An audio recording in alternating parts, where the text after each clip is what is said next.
തെരുവുനായ ആക്രമണങ്ങളിൽ മൃഗസ്നേഹികൾക്ക് വീണ്ടും സുപ്രീം കോടതിയുടെ പരിഹാസം. നായയെ നേരിടാൻ പൂച്ചകളെ വളർത്താമെന്ന് കോടതി. തെരുവുനായകൾക്ക് മൈക്രോചിപ്പ് ഘടിപ്പിക്കണമെന്ന് മൃഗസ്നേഹികൾ കോടതിയിൽ. സത്യവാങ്മൂലം നൽകിയത് 16 സംസ്ഥാനങ്ങൾ മാത്രം.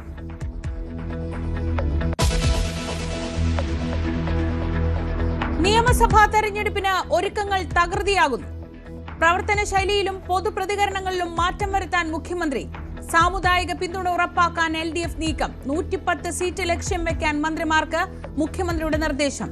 സഭയുമായി രഹസ്യ ചർച്ച നടത്തി പ്രതിപക്ഷ നേതാവ്. BJPയിൽ അംഗത്വമെടുത്ത് ഇടത് സഹയാത്രികൻ റെജി ലൂക്കോസ്.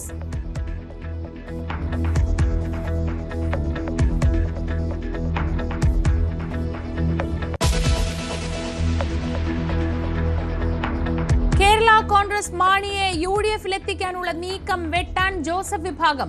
തോൽക്കുമെന്നുറപ്പായവരെ MLAയും മന്ത്രിയുമാക്കാൻ അനുവദിക്കില്ലെന്ന് party coordinator Appu John Joseph. Jose K മാണിയെ സ്വാഗതം ചെയ്യുന്ന ലീഗിന് നഷ്ടപ്പെടാൻ ഒന്നുമില്ലെന്നും ജോസഫ് ഗ്രൂപ്പ്.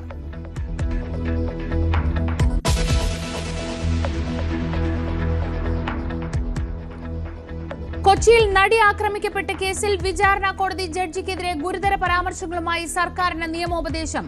മെമ്മറി കാർഡ് ചോർന്ന കേസിൽ സംശയനിഴലിലായതിനാൽ വിധി പറയാൻ അവകാശമില്ലെന്ന് നിയമോപദേശത്തിൽ പരാമർശം. ദിലീപിനെതിരായ തെളിവുകൾ പക്ഷപാതപരമായി തള്ളിയെന്നും ഡയറക്ടർ ജനറൽ ഓഫ് പ്രോസിക്യൂഷൻസ്.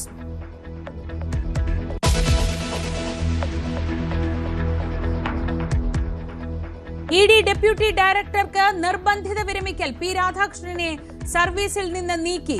കൈക്കൂലി അടക്കം നിരവധി ആക്ഷേപങ്ങളിൽ അന്വേഷണത്തിനൊടുവിൽ നടപടി. പുറത്തായത് നയതന്ത്ര സ്വർണ്ണക്കടത്ത് കേസിലെ അന്വേഷണ ഉദ്യോഗസ്ഥൻ.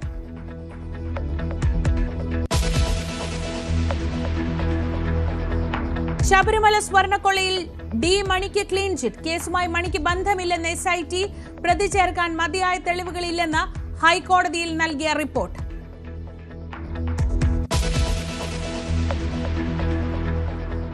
പരിസ്ഥിതി ശാസ്ത്രജ്ഞൻ മാധവ് ഗാഡ്ഗിൽ അന്തരിച്ചു. അന്ത്യം പുനെയിലെ ആശുപത്രിയിൽ. വിട പറഞ്ഞത് പരിസ്ഥിതിയെ തൊട്ടറിഞ്ഞ സാമൂഹ്യ ശാസ്ത്രജ്ഞൻ.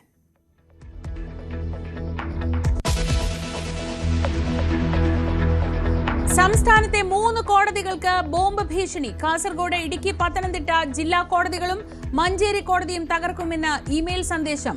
അന്വേഷണം വ്യാപിപ്പിച്ച പോലീസും ഡോഗ് സ്ക്വാഡും.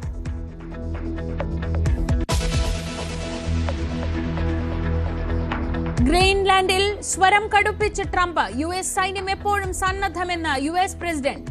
ഡെൻമാർക്കുമായി അടുത്തയാഴ്ച ചർച്ചയെന്നും അമേരിക്ക.